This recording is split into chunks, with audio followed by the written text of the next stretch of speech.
नमस्कार दोस्तों। Art of stock market की लर्निंग एजुकेशनल इंफॉर्मेटिव और नॉलेजेबल वीडियो में फिर से आपका एक बार स्वागत है। दोस्तों आज हम जिस कंपनी के स्टॉक के बारे में आपसे डिस्कशन एंड एनालिसिस करने जा रहे हैं वो दोस्तों IT services and consulting sector से जुड़ी मतलब इंफॉर्मेशन टेक्नोलॉजी सेक्टर से जुड़ी हुई कंपनी है जो कि इन्वेस्टिंग टाटा ग्रुप से जुड़ी हुई और क्लाउड कंप्यूटिंग में भी इन्वॉल्व है। दोस्तों आज हम बात करने वाले हैं TCS Tata consultancy services limited की। Is the engaged of providing information technology services मतलब आईटी सर्विसेज प्रोवाइड करती है, डिजिटल एंड बिजनेस सॉल्यूशंस भी प्रोवाइड करती है। इस कंपनी की आज हम बात करने वाले हैं। तो दोस्तों हमने कंपनी के ओवरव्यू को education learning information knowledgeable purpose से डिस्कस किया। कंपनी से रिलेटेड क्या न्यूज निकल कर आई है उसको learning information learning educational knowledgeable और एजुकेशनल पर्पस से डिस्कस कर लेते हैं। दोस्तों आइए कंपनी से फिलहाल के सेशन में क्या न्यूज निकल कर आई उसकी बात करते हैं।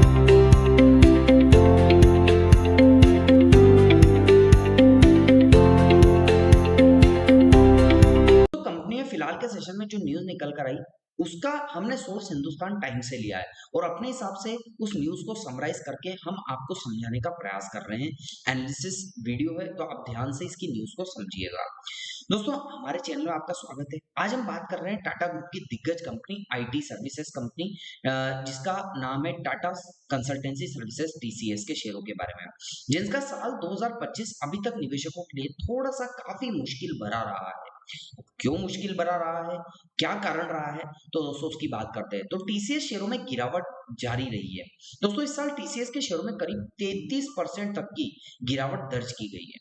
मार्केट को पिछले साल 31 दिसंबर 2024 में 14.82 लाख करोड़ रुपए था, जो कि अगस्त 2025 में घटकर 11.38 लाख करोड़ रुपए रह गया।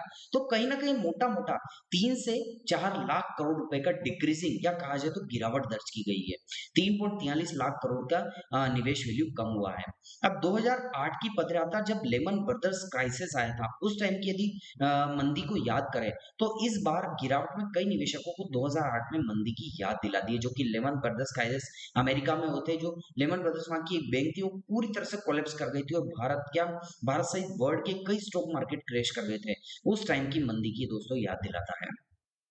उस समय टीसीएस का शेयर एक साल में 56% टूटा था दोस्तों। 56% तक की गिरावट प्रीवियस 1 ईयर में वो 2008 में। दोस्तों ये एक थोड़ा सा कंसर्निंग इशू उस टाइम के लिए था। कंपनी की वैल्यू 5.66 लाख करोड़ रुपए की गिरावट आई थी। तो कहा जाए तो मोटा मोटा यहाँ भी आधे से अधिक तो गिरावट आई ही है जब 2008 में जितनी गिरावट आई थी उसकी। विदेशी निवेशकों की हिस्सेदारी घटी है दोस्तों। कहीं ना कहीं एफआईएस फॉरेन इंस्टीट्यूशनल इन्वेस्टर भी टीसीएस से अपनी हिस्सेदारी घटा रहे हैं। जून 2024 में इसके पास कंपनी का 12.35% हिस्सा था, लेकिन अब ये घटकर 11.48% रह गया है। हालांकि म्यूचुअल फंड्स ने भरोसा दिखाया है, अपनी हिस्सेदारी 4.25% से बढ़ाकर 5.13% कर दी है। दोस्तों यदि एक्सपर्ट की राय माने और देखें तो ब्रोकरेजेस हाउस जेपी मॉर्गन, जो कि अमेरिका की एक रेपुटेड बैंक है, उसने टीसीएस को न्यूट्रल से बढ़ाकर ओवरवेट की रेटिंग दी है, जो कि हम न्यूज को एजुकेशन लर्निंग पर्पस से बता रहे हैं। साथ ही टारगेट प्राइस भी दोस्तों यहाँ पर उन्होंने 3650 से 3800 के आसपास दिया था। वहीं बीएनपी परिबास ने भी इसमें ज्यादा उम्मीद जताई है, टारगेट 4400 को बताया था। दोस्तों डिस्क्लेमर हम आपको लास्ट में यही बता दें कि ध्यान रखिए ये वीडियो केवल जानकारी के उद्देश्य से बनाया गया है। यहाँ किसी भी प्रकार की निवेश की सलाह इन्वेस्टमेंट एडवाइस नहीं दी जा रही है। ओनली ऑन आपको जो न्यूज में आया है और जो बड़ी बड़ी ब्रोकरेजेस हाउसेस की राय है वो हम आपको रिफ्लेक्ट कर बता रहे हैं। या किसी प्रकार की निवेश की सलाह नहीं है। यदि आपको निवेश करना है तो अपने पर्सनल फाइनेंशियल एडवाइजर से सलाह लेकर ही यहाँ पर निवेश करिएगा। दोस्तों फाइनली अगर बात करें आपको उपयोगी लगी हो तो चैनल को लाइक शेयर सब्सक्राइब करना मत भूलिएगा और ऐसी वीडियो देखने के लिए दोस्तों ज्यादा से ज्यादा लोगों में शेयर करिएगा। आशा करता हूँ इस निवेदन को भी स्वीकार करेंगे। आइए दोस्तों अब हम कंपनी से रिलेटेड जो न्यूज थी उसको हमने education learning information knowledgeable purpose से डिस्कस किया। अब हम कंपनी के फिलहाल के सेशन में ऐसी क्या टेक्निकल्स निकल कर आए उसको learning education information knowledgeable purpose से डिस्कस कर लेते हैं। दोस्तों आइए कंपनी के टेक्निकल्स की बात।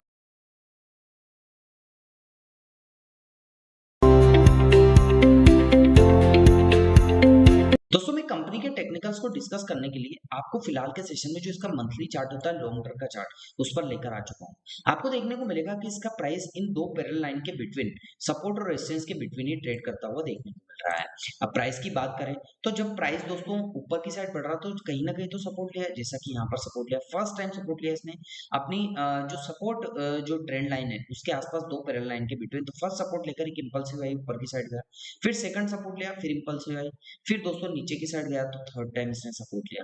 दोस्तों 3 बार इस लेवल के आसपास सपोर्ट लिया, तो ये सपोर्ट ट्रेंड लाइन फिलहाल के सेशन में हो जाती है।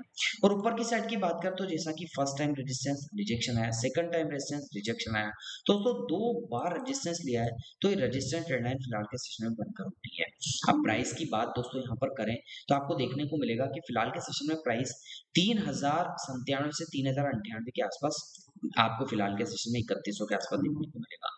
यदि प्राइस दोस्तों धीरे धीरे ऊपर की साइड या नीचे की साइड कहीं ना कहीं तो जाएगा। यदि प्राइस ऊपर की साइड जाता है तो फर्स्ट रेजिस्टेंस के लिए 3838 से 3839 के आसपास का होगा। फिर यदि रिट्रेसमेंट करके ऊपर की साइड ब्रेकआउट करता है तो उसको सेकंड जो रेजिस्टेंस होगा वो 4600 से 4400 रुपए के आसपास का ऊपर की साइड सेकंड रेजिस्टेंस आपको देखने को मिल रहा है, जो कि हमने ओरिजेंटल वे में भी आपको इंडिकेट करके बता रखा है और एजुकेशन लर्निंग इन्फॉर्मेशन पर्पज से आपको रेजिस्टेंस बताए हैं। यदि अनफॉर्चुनेटली ऐसा होता है कि प्राइस यही कंसोलिडेट करके ऊपर की साइड नहीं जाता और नीचे की साइड जाता है तो फर्स्ट जो सपोर्ट है वो 3000 का फिक्स आपको देखने को मिलेगा। सेकंड सपोर्ट इसके लिए नीचे की साइड 2258 के आसपास का देखने को मिल सकता है। तो ये दो सपोर्ट नीचे की side education learning information purpose से डिस्कस किया और रेजिस्टेंस भी ऊपर एजुकेशन लर्निंग इन्फॉर्मेशन पर्पज से डिस्कस करने का प्रयास किया। दोस्तों यहाँ पर भी आप नजर बनाकर रखिएगा, इस पर भी हमने आपको बताने का प्रयास किया कि किस हिसाब से कैंडलस्टिक पैटर्न, सपोर्ट, रेजिस्टेंस यहाँ पर आपको देखने होंगे। यदि दोस्तों हम 9 डे की एक्सप्लेनेशन रेंज की बात करें तो प्राइस अभी फिलहाल के सेशन में इसके नीचे ही ट्रेड करता हुआ देखने को मिल रहा है। 50 डे की एक्सपेंशन रेंज की बात करें तो उसके नीचे ही प्राइस ट्रेड कर रहा है। और दोस्तों वॉल्यूम्स को आइडेंटिफाई करें तो वॉल्यूम्स तो यहाँ पर बायर्स कभी सेलर्स दोनों का बराबर कहा जाए तो डोमिनेशन वाली पोजीशन रहती है, कभी बायर्स डोमिनेट करते हैं तो कभी सेलर्स, लेकिन ओवरऑल यदि देखा जाए दोस्तों तो अभी दोनों बराबर पोजीशन में देखने को मिल रहा है। अब आने वाले टाइम में देखा जाएगा कि किसका डोमिनेशन देखने को मिलता है, वो वॉल्यूम्स पर दोस्तों हम देखने का प्रयास करेंगे एजुकेशन लर्निंग इन्फॉर्मेशन पर्पज से। दोस्तों कैसा लगा आपको मेरा न्यूज, टेक्निकल और कुछ कंपनी से रिलेटेड ओवरव्यू का दोस्तों वीडियो? दोस्तों आपको अच्छा लगा हो तो आप चैनल को जरूर सब्सक्राइब कीजिएगा, लाइक कीजिएगा, शेयर कीजिएगा।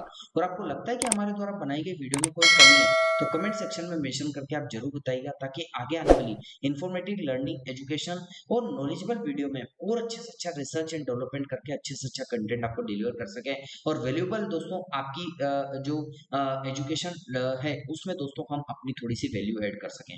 आशा करता हूँ इस निवेदन को स्वीकार करेंगे। मिलता हूँ दोस्तों अगले दिन अगली नई स्टॉक मार्केट की काफी learning, educational, informative, knowledgeable video के साथ। तब तक के लिए आप लोगों से इजाजत चाहता हूँ। जय हिंद, जय भारत।